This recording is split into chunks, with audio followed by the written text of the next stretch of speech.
Basis. Basis. Basis. Yeah, I mean, it's just a tax jargon word for what you paid for something. Most people are familiar with basis. You can replace the word cost. We call it cost basis sometimes even. Most people are familiar with if you buy and sell a house, right? Most people are familiar with gains on houses. Your parents probably talk about it. I bought that house for a pack of cigarettes in 1971. I don't know if your parents are from Mississippi. And then they sold it for a gain, right? And they're excited about the gain they have on their house. The cost basis, or the basis, is if they bought it for $100,000 in 1971 and then sold it for $300,000. The gain is the $200,000 difference.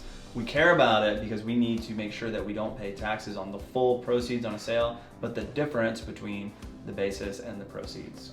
And one thing that we got to watch out for is that often a brokerage like E-Trade or Morgan Stanley Guilty.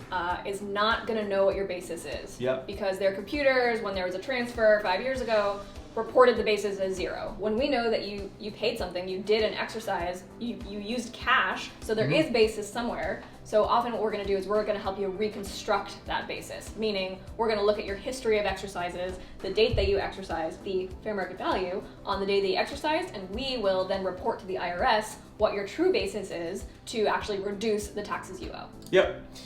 Some of the other idiosyncrasies here is the basis for RSUs is how much showed up in your income. Okay, so you paid tax on that already. So if we were to sell that down the line, we don't want to pay that again. Right. So if it showed up in your income in the past, it is in your basis. And in a similar vein, for ISOs, you can have a different basis for regular tax instead of stock options than you can for alternative minimum tax. If you remember the bargain element, another video on that, when you exercise, video on that as well, that word, when you exercise your ISOs, the bargain element shows up in your alternative minimum taxable income, therefore you have a different basis for AMT than you do for regular tax. Okay, so when you sell those shares down the line, you're gonna have to do the math on the differences on the gains in the two different, what'd you call it before, the upside down? The upside down, yes, exactly. Yes. In the Stranger Things upside down world.